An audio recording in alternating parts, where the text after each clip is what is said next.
हमसे पहले की पीढ़ी आंदोलन करती थी। आंदोलन 2 साल, 10 साल, 100 साल का नहीं था, 500 वर्षों का था। 500 वर्षों तक बिना रुके, बिना डिगे, बिना थके, बिना झुके, जो भी राम के काज में बाधक बना उसको उखाड़ फेंकने का काम करने के संकल्प के साथ राम भक्त भिड़ उठता था और लड़ता था, अपने आप को बलिदान करता था, उसी में अपना सौभाग्य मानता था। हमारी पीढ़ी को यह सौभाग्य प्राप्त हुआ कि उन बाधाओं को दूर करके आज प्रधानमंत्री मोदी जी के सानिध्य में प्रभु श्री राम लला का भव्य मंदिर का निर्माण हुआ है और दुनिया के अंदर अयोध्या का गौरव बढ़ा है। अब हमारी अयोध्या वो उपेक्षित अयोध्या नहीं है, तिरस्कृत अयोध्या नहीं है। अब राम भक्तों पर कोई लाठी गोली नहीं चला सकता। अब प्रभु का चमत्कार ऐसा है, कोई प्रभु के अस्तित्व पर उंगली भी नहीं उठा सकता।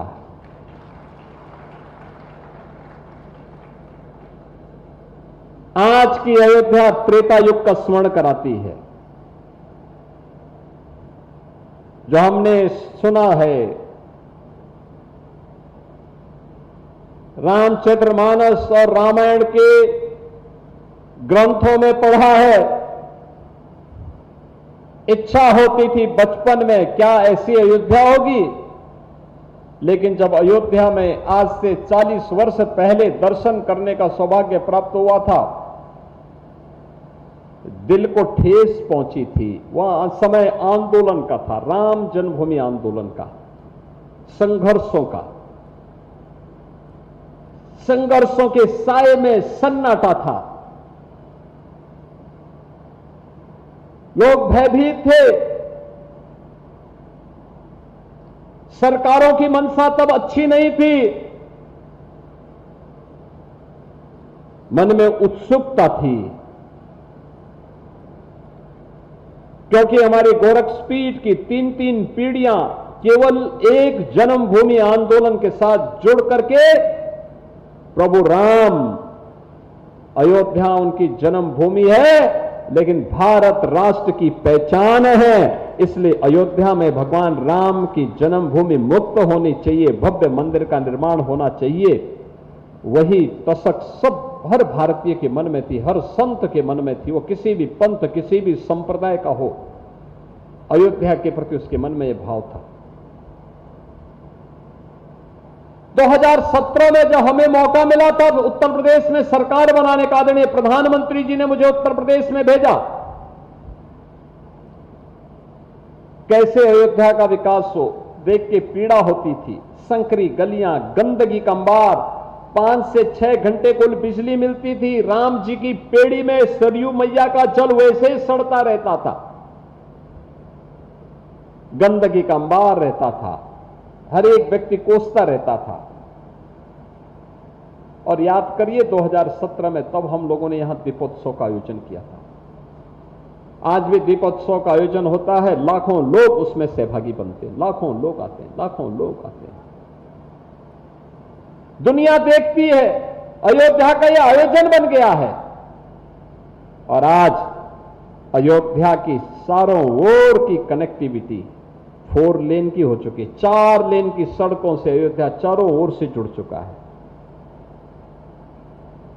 रेलवे की डबल लाइन से अयोध्या जुड़ चुकी है।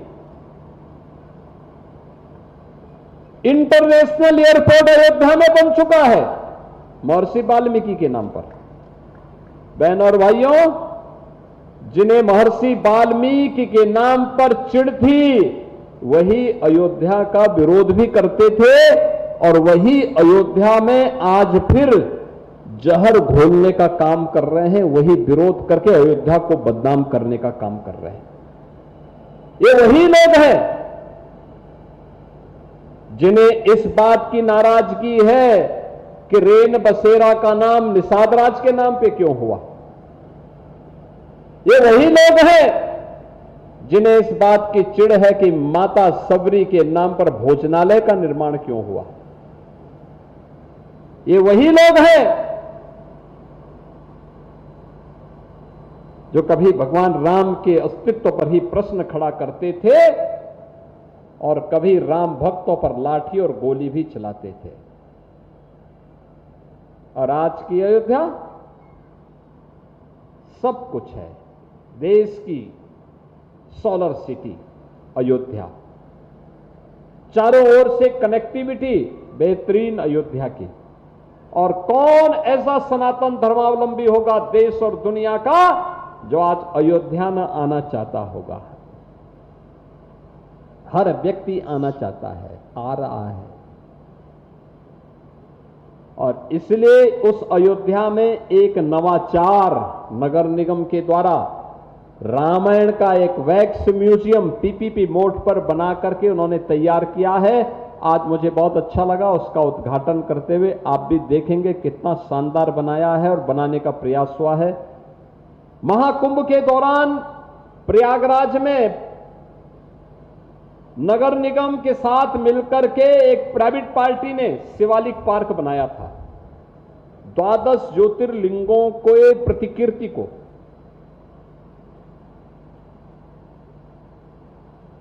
जो भी वेस्ट स्क्रैप था उसका इस्तेमाल करते हुए बनाया था। और इतना लोकप्रिय हुआ था कुंभ के दौरान, जितना उसके निर्माण में खर्च हुआ था उससे ज्यादा इनकम उसने केवल 1 महीने के अंदर महाकुंभ के दौरान प्रयागराज में की थी। आज भी सर्वाधिक भीड़ वहां होती है उसमें। मैं झांसी में गया था, कल फिर मैं झांसी जा रहा हूं। मैं झांसी गया था, वहां उन्होंने ब्रह्मांड के पूरे 9 ग्रहों को बेहतरीन तरीके से प्रस्तुत करने का काम किया। मैं मुरादाबाद गया, वहां मुझे रामायण वाटिका और संविधान वाटिका देखने को मिले। हर एक नगर निगम कुछ न कुछ नया करने का कार्य कर रहा है और अयोध्या ने रामायण वाटिका के नाम पर यह प्रस्तुतिकरण किया है। नगर निगम ने एक अच्छा प्रयास किया है। लोग आएंगे, देखेंगे, यहां पर इसका आनंद लेंगे, एक नयापन लोगों को देखने को मिलेगा। अच्छा होगा। जहां पर जो दृश्य है वहां पे हम कुछ डिजिटल फॉर्म में यह व्यवस्था करें कि व्यक्ति उसको ऑन करके देख सके, उसका एहसास कर सके दृश्य क्या है, उसके सामने वो स्क्रीन आ जाए। हम उसको कर सकते हैं, बहुत आसानी से हो सकता है। जहां पर हम पहुंचे वहां पे वह रामायण की चौपाई बसती हुई अपने आप दिखाई दे, आनंद आ जाएगा। पूरा देश उसके प्रति समर्पित होगा। कुछ ना कुछ हमें अयोध्या में और भी देना होगा और यही हमारी पहचान होगी। लेकिन अयोध्या वासियों को मैं इस बात के लिए आश्वस्त करता हूं, विकास के लिए सरकार ने पैसा यहां के लिए कमी नहीं होने दी। 35,000 करोड़ रुपए से अधिक की परियोजनाएं अकेले अयोध्या के लिए हम लोगों ने दी और लगातार दिया जा रहा है। अभी मैं फिर एक दिन आ रहा हूं यहां की योजनाओं की समीक्षा करने के लिए और नई कार्य योजना को लेकर के। लेकिन स्वच्छता का ध्यान रखना होगा, जो चीजें बनी है उसका संरक्षण में योगदान देना होगा। हर एक को उनके प्रति उनके संरक्षण के लिए जागरूक करना होगा। सार्वजनिक संपत्तियों की रक्षा करने के लिए तैयार करना पड़ेगा।